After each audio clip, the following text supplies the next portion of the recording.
All right, so today we're going to do a deep dive into something kind of different.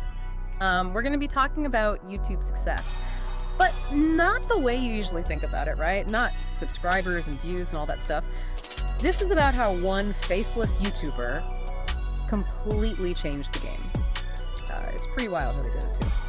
Yeah, it's a really unique approach. You know, the whole thing everyone always talks about with the YouTube partner program, you got to get 4,000 watch hours and 1,000 subscribers. It's such a huge hurdle for anyone who's starting out. Totally. Yeah. I mean, it can be super discouraging. You know, you're just getting going and you're like, how am I ever going to reach those numbers? Right? And even if you do, even if you hit those big milestones, it's still really hard to make any real money from YouTube ads. So that's how it usually works. But what's this faceless thing all about then? How's that different? Basically, this creator just totally skipped the whole personality thing. Yeah. No face reveals, no vlogging, none of that. They went all in on niche content, super specific audience, and their whole money-making thing was affiliate marketing. Huh. So instead of trying to get everyone to watch, they just focused on a smaller group. But how'd they even pick the right niche? Do they just like randomly get lucky? No. They were way more strategic than that. They didn't go after like whatever was trendy or anything. They looked at what people were already searching for. Like what questions were people asking that no one was answering well. And that's where they found their opening. So they basically found something people wanted but couldn't find easily, like filling a gap in the market. Exactly. And they did it by getting really deep into whatever topic they picked. Like in the early days, they made all these super in-depth videos about audio equipment, but not just general stuff. This was all about gear for podcasters and streamers, microphones, mixers, all that tech stuff. Wow, so they were really honing in on a specific problem for a specific group. And not just like surface level stuff either. They were making like full-on setup guides, comparisons, all kinds of detail. I bet most people wouldn't go that deep. Totally. It wasn't about flashy stuff or trying to go viral. Their thing was all about providing value that other videos weren't giving. Okay, I'm starting to see the whole picture here, but how did they actually make money? Affiliate marketing, right? Break that down for me. How does it work? Basically, it's like recommending something to a friend. Let's say you're watching their video about the best microphone for podcasting, and they put a link to that exact mic. If you buy it using their link, they get a small cut. Ah, so it's like win-win. They get paid for being an expert, and the viewer gets a good recommendation from someone they can trust. Yeah, exactly. And the company selling the product wins too, so everyone's happy. It's not about pushing random stuff, it's about recommending stuff you actually think is good. Right, you gotta be authentic. Exactly. And that's how you build trust. The more value you give people, the more they see you as an expert. Yeah. The more likely they are to follow your recommendations. Makes sense. So they had their niche, they made great content, and they were making money with affiliate links. But did they just stick with that one niche forever? You know what's cool? They actually got even more specific as they went along. Like they went from general audio equipment to stuff like best laptops for streamers, under $1,000, or like head-to-head comparisons of certain microphones. They just kept getting more and more focused on their audience. Huh. So they didn't go broader, they went narrower. That's kind of the opposite of what most people do. Yeah, it's counterintuitive, but it makes sense. Yeah. When you get super specific, you become the go-to person for that one thing. There's less competition.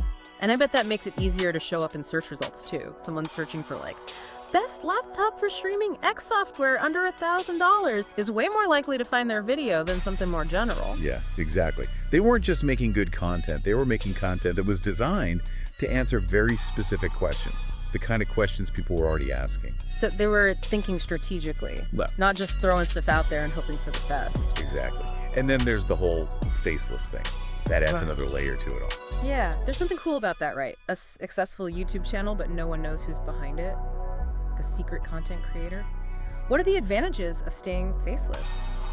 Well, it takes the pressure off, for one thing. You don't have to worry about looking good on camera, or building your personal brand, or dealing with all the negativity that can come with being in the spotlight. And think of the freedom.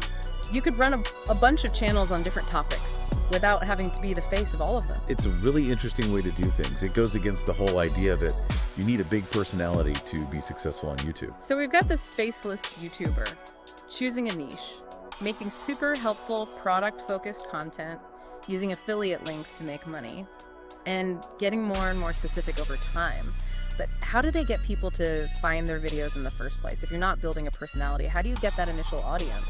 It's all about understanding search. They used keywords and stuff in their titles and descriptions, and even in the videos themselves, basically making it super clear to YouTube what their videos were about. So they were playing the YouTube game, but in a different way. Yeah. Not trying to go viral, just giving the algorithm what it wanted. Exactly. This is all making sense now. But I'm sure people have questions. Like, how do you choose the right affiliate programs? How do you use those links without being annoying? We'll get into all that after the break, so stick around. So yeah, picking the right affiliate programs is super important. It's not just about finding the one that pays the most. You got to find programs that actually fit with your niche and stuff your audience would actually want. Right, so it's gotta be relevant. Like if I'm doing a channel about vegan baking or something, I wouldn't be promoting hunting gear, right? Yeah, exactly. You want stuff that your viewers would actually be interested in, that they'll find useful. There are tons of affiliate programs out there. Some are general, like Amazon Associates, and others are more specific to certain industries. So do your research and find the ones that make sense for you. Okay, got it. So let's say you found some good programs. How do you actually use those affiliate links in your videos without being all salesy and stuff? You got to be transparent. Be upfront with your audience about using affiliate links. But don't just like throw a link in the description and call it a day. Explain why you're recommending that product, what you like about it, how it's helped you. So instead of just saying, here's a link to buy this awesome microphone, you could say something like, this is the microphone I use and love, and here are the reasons why. If you're interested in checking it out, I've got an affiliate link in the description. Exactly. You're giving people context and value, not just pushing a product on them. And remember, only recommend stuff you actually believe in. Right. Authenticity is key. Totally. That's how you build trust with people. If you're just recommending things to get a commission, people will see right through that. Yeah, they'll know you're not being genuine. So we've talked a lot about strategy, finding your niche, understanding affiliate marketing, optimizing for search. But let's get practical for a second. Let's say someone's listening to this right now, and they're thinking, this all sounds good, but I have no idea where to start. What would you tell them? I tell them to start with their passion. What are they excited about? What do they know a lot about? What problems can they solve for other people? Okay, so let's say someone's passion is, I don't know, building custom keyboards. Okay, cool. So then it's about finding the niche within that passion. Are they into mechanical keyboards? Ergonomic keyboards? Keyboards for gaming. Find that specific angle that'll make them stand out. And then they'd have to figure out what kind of content would be valuable to that audience. Like, are people looking for build guides, reviews of different parts, tips for customizing layouts? Exactly. It's all about understanding your audience and their needs, and then creating content that meets those needs. And you don't need a fancy studio or anything to get started. That's a good point. You can make great videos with just your phone and some basic editing software. Totally. It's about the information you're sharing, not how fancy your videos look. I think that's where a lot of people get stuck. They see these big YouTube channels with their amazing production, and they think they could never do that. But this faceless YouTuber shows that you don't need any of that to be successful. Yeah, it's pretty inspiring. You don't need to be famous or have a ton of money to build an audience. It's about having something valuable to share. Yeah. And finding the people who want that information, which brings us back to niche. Right. The more specific you are, the easier it is to stand out. You know what's funny? This whole faceless approach is kind of like a secret weapon. Yeah. You're quietly building this whole thing without ever having to put yourself out there. It's so different from the whole influencer culture. Yeah, it's a different way of thinking about success. It's not about fame or followers. It's about building a sustainable business around something you're passionate about. And you know what else I like about this? It shows that there's more than one way to be successful. You don't have to follow the same path as everyone else. Totally. You can create your own path. I love that.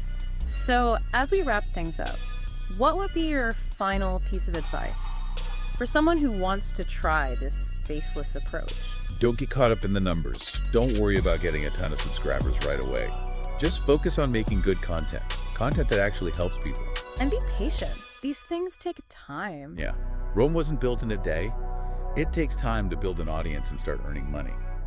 But if you're consistent, you can definitely do it. And remember, this isn't just for YouTube. You can use these ideas for blogging, social media, online courses. Exactly. It's about finding your audience, providing value, and building trust, no matter what platform you're using. It's about being an entrepreneur, not just a content creator. Right. You're building a business. Okay, before we move on, I have a question. Do you think this faceless approach is sustainable in the long run? Like, what if YouTube changes its algorithm? Or affiliate marketing becomes less profitable? That's a good question. Things are always changing online, so you got to be adaptable. Don't put all your eggs in one basket. Right. Maybe you start with YouTube, but then you expand to other platforms, or create your own website, or find other ways to make money related to your niche. So build a brand that can adapt. Yeah, exactly. I'm really feeling inspired by all this. It's great to see that there are other ways to be successful online. Yeah, it really challenges the status quo. It shows that anyone can create something amazing if they have the passion and dedication. So as you go about your day-to-day, we want you to think about this. What unique value can you bring to the world? What knowledge, skills, or passions do you have that could help other people? Maybe it's time to share those things and explore your own path to faceless success. Until next time, keep exploring, keep learning, and keep diving deep. Okay, so we've talked about a lot of stuff, but let's break it down. Like if someone's really into this whole faceless YouTube thing, where do they even start? It all begins with you. What do you know? What are you good at? What are you passionate about? What can you share with other people? I like that. It's not about what's trendy. It's about what you bring to the table. What if someone's thinking, but I'm not an expert in anything? I think everyone's an expert in something. It might be a hobby you've had forever, or a skill you learned at work, or maybe you just have a different way of looking at things. Okay, so once you figured that out, You got to get specific. Got it. Instead of just gardening, it's growing rare orchids indoors. Or instead of cooking, it's vegan keto desserts. The more specific you are, the easier it is to stand out. right, and that leads into the content itself. You're not making general videos, you're solving specific problems, answering specific questions for your specific audience. Exactly. Think like you're doing research. What are people in your niche searching for online? What are they struggling with? What would actually help them?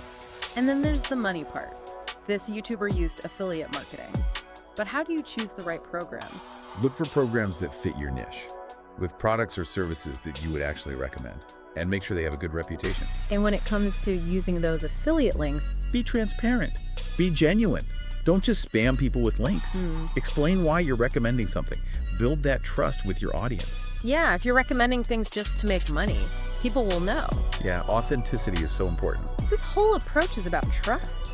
You're not relying on being famous or having flashy videos. You're relying on your expertise. Exactly. You know what's interesting? This faceless thing almost feels like going back to the roots of the internet, sharing information, connecting with people, building communities. It's not about self-promotion or going viral. Yeah, it's refreshing. It shows that success online can be different.